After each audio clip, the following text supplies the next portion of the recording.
President Donald Trump, who once bragged he could solve Chicago's crime problem within a week, announced plans Wednesday to send a surge of federal law enforcement to the city to address ongoing violence.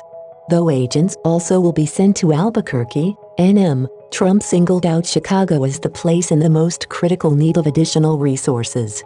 Perhaps no citizens have suffered more from the menace of violent crime than the wonderful people of Chicago, a city I know very well, Trump said.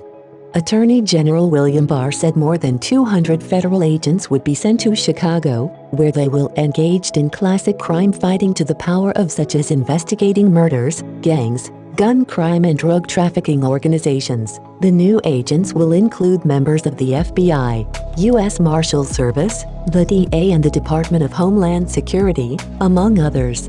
Chicago Mayor Lori Lightfoot offered a measured response to the announcement, expressing both cautious optimism about the additional resources and skepticism about Trump's motives.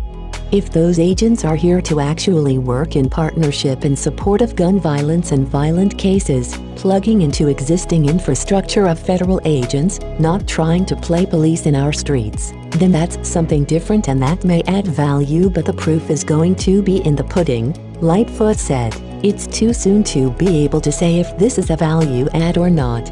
President Donald Trump walks into the East Room to speak about Operation Legend at the White House on July 22, 2020. President Donald Trump walks into the East Room to speak about Operation Legend at the White House on July 22, 2020, Chip Somodevilla-Getty. Officials were quick to point out the difference between the Chicago surge and the situation in Portland, Oregon, where unidentified agents are arresting protesters for allegedly vandalizing federal building and taking them away in unmarked cars. The Chicago effort will focus more on helping local police deal with the increase in neighborhood violence, they said.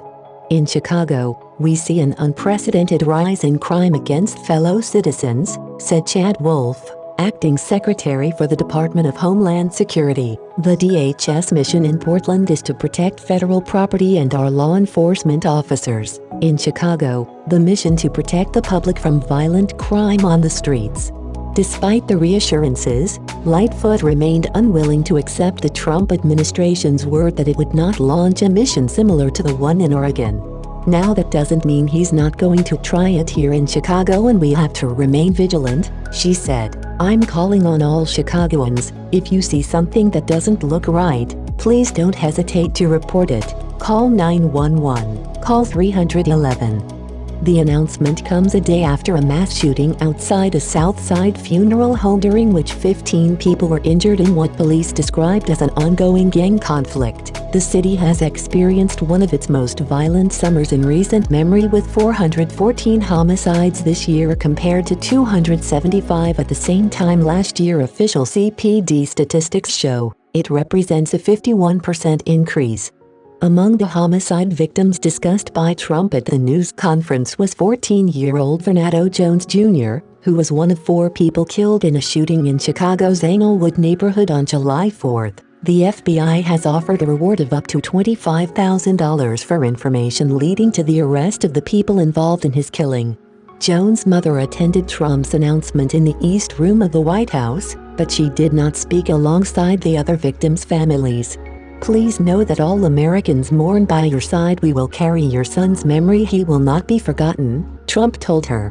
Known as Operation Legend in honor of a slain 4-year-old Legend Taliaferro of Kansas City, the Chicago mission will be overseen by John Lausch Jr., U.S. Attorney for the Northern District of Illinois. Lightfoot repeatedly has made clear that most of her reassurance about Trump's plan stems from Lausch, her friend and former colleague, being in charge at the local level.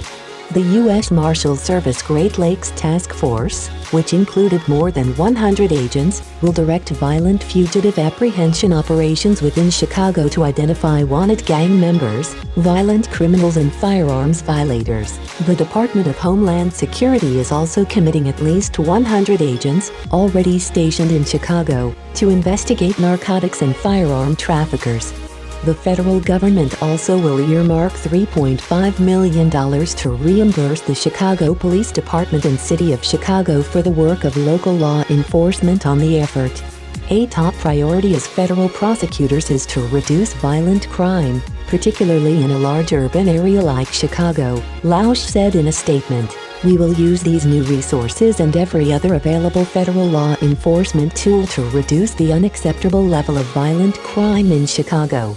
Trump blamed the violence in Chicago on local leaders, whom he wrongly accused of wanting to abolish and defund police departments. No Chicago mayor in the past 30 years has ever made such a proposal.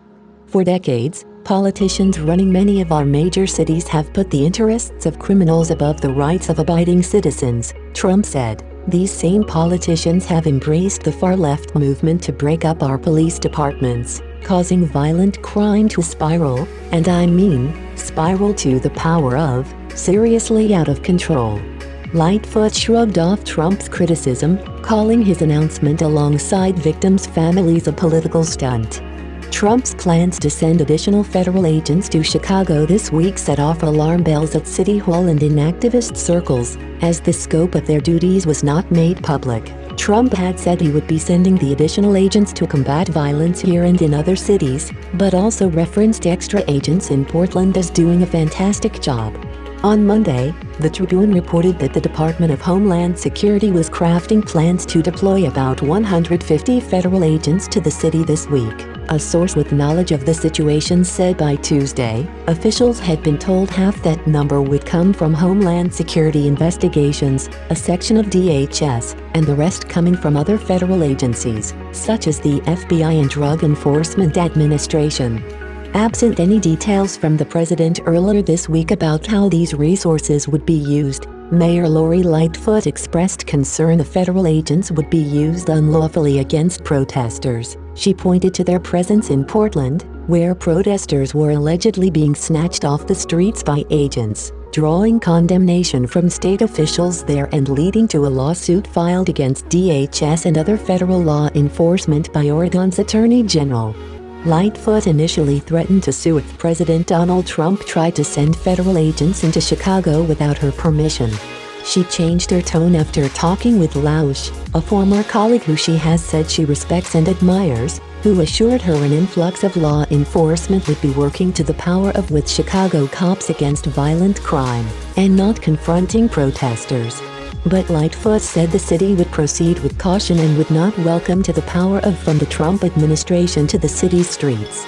Chicago police and other big city departments across the country regularly work with federal agencies such as the FBI, DA, ATF and the U.S. Attorney's Office on investigations into drug and gun trafficking and myriad other crimes tied to violence. In Chicago, such investigations are often based in certain neighborhoods on the south and west sides where much of the violence in the city occurs. One incentive for the partnership is the potential for a lengthier prison sentence for people tried and convicted in the federal system as opposed to being prosecuted in state court. Such partnerships over the years have been through federal programs such as Project Exile, aimed at shifting more gun prosecutions to federal judges so they can hand down stiffer penalties on convicts, and Project Safe Neighborhoods, designed to better coordinate federal resources and local intelligence on crime. For Lightfoot, the prospect of increased federal assistance for anti-crime efforts is a thorny proposition. More federal agents could help with the city's skyrocketing violence, but the unfolding controversy in Portland and Trump's repeated harsh rhetoric toward Chicago has led to high public mistrust in the federal government, which she's acknowledged. I don't put anything past this administration, which is why we will continue to be diligent and why we will continue to be ready, Lightfoot said. If we need to stop them and use the courts to do so, we are ready to do that. The announcement about federal agents coming to Chicago is the latest development in an ongoing war of words between the Republican president and Democratic mayor. In recent weeks, Lightfoot repeatedly has questioned the sincerity of Trump's offer to help Chicago and denounced his response to George Floyd's killing by a Minneapolis police officer.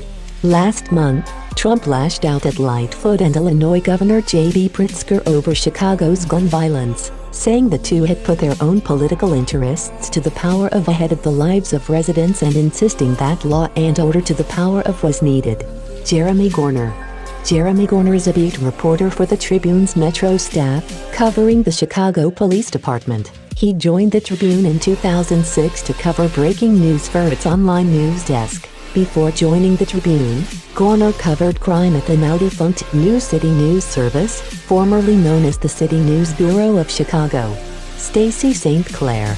Stacey St. Clair joined the Chicago Tribune in 2007. Before that, she reported for the Daily Herald, the Dayton Daily News and the Topeka Capital Journal. She has received numerous national honors for her work. Stacey has a journalism degree from the University of Missouri-Columbia, with minors in American politics and Spanish. Gregory Pratt.